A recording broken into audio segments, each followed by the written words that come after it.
What is the deal with that goofy cowboy hat? Hey, I am Chuck the Bureaucrat, and today I am going to walk you through the history of the U.S. Cavalry, and more importantly, the U.S. Cavalry hat. And you might be wondering why a stubby pencil, green eye shade bureaucrat like me would be interested in something like this.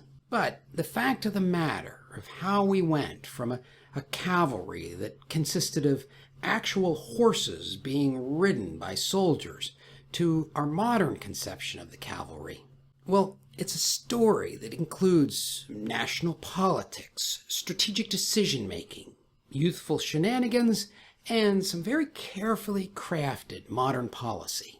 Plus, stirred into the whole dang thing is a special appearance by a very angry Chief of Staff of the Army. Act 1, a brief history of the U.S. Horse Cavalry. Up until the 1800s, cavalry in the U.S. was largely an ad hoc part of the military.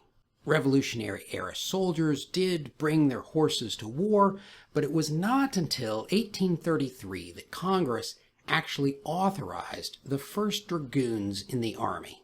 And it was during the late 1800s and early 1900s that the cavalry, well, earned its spurs. But following World War I, and as we approached World War II, there was growing concern that horse-mounted soldiers were sort of a thing of the past. More and more military operations were being carried out with mechanized troops.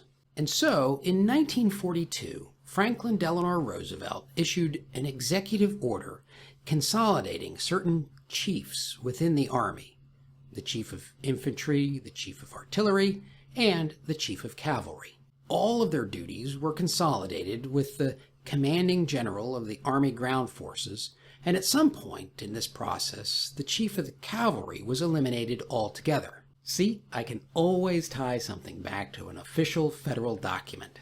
And while soldiers riding horses were never fully purged from the Army, the cavalry, along with that distinctive cavalry hat, became something of a historical footnote.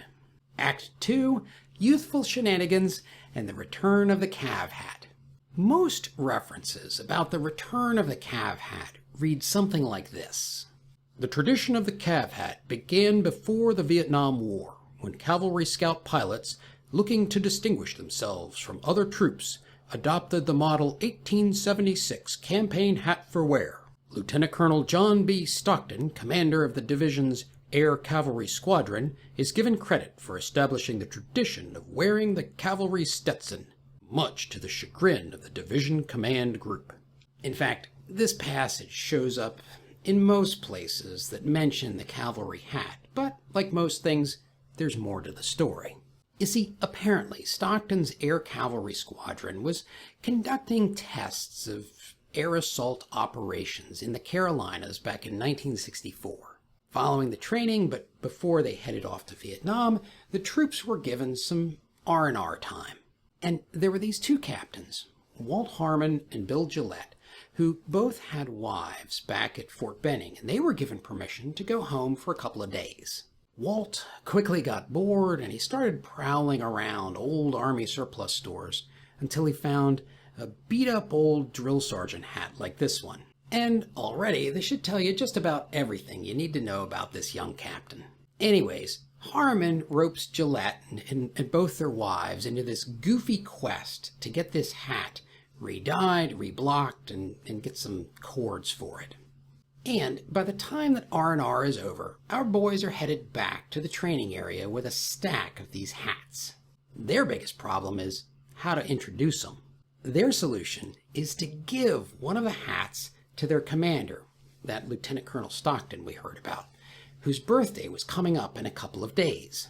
So the squadron command sergeant major, he lures Stockton into the command shelter for about half an hour, and the whole battalion quietly assembles around that shelter so that when the commander comes out, Bill Gillette is standing there with one of these ratty old hats on his head and presents one to the commander. Well, as it turns out, the hat fits, and Stockton's a good sport, and what the heck, they're out in the field, nobody's going to see. But then, who shows up? The commanding general of the division. I'm not sure exactly what happened, but the tone of the article I was reading suggested that it was not fun to be Lieutenant Colonel Stockton.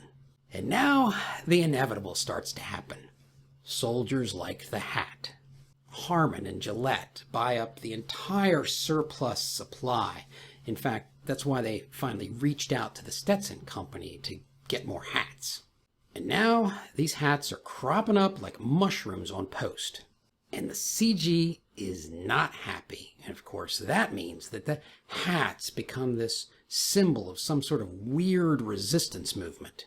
Soldiers wear them every time they get away from the flagpole.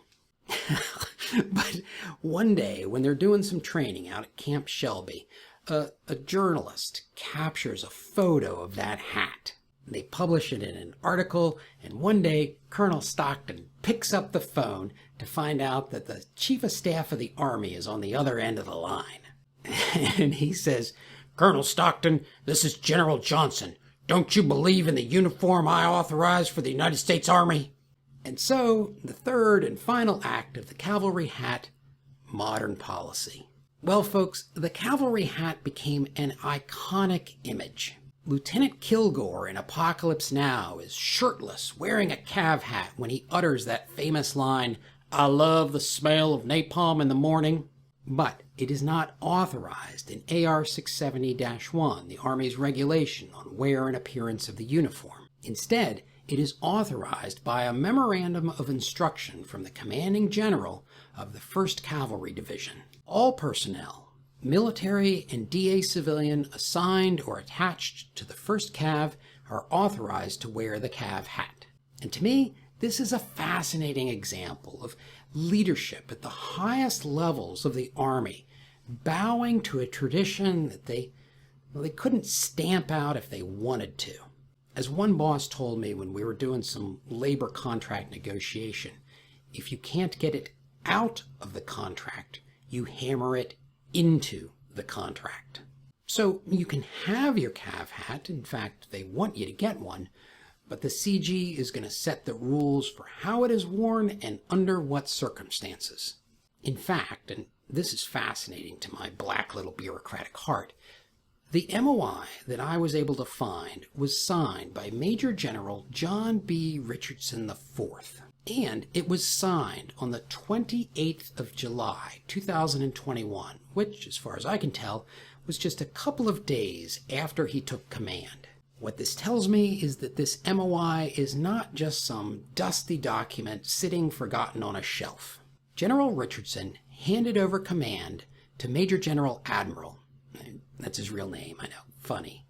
He handed over command in 2023, and I suspect that Major General Admiral was met by a little old lady in tennis shoes who presented him with a brand new version of this MOI to sign.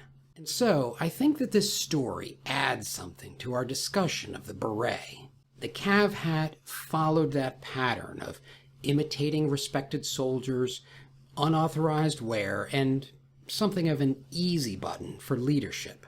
But it also added its own nuance. Signing the MOI might be easy, but it is not a decision that the command could easily reverse. And if you want to see what I mean about the beret, watch this video.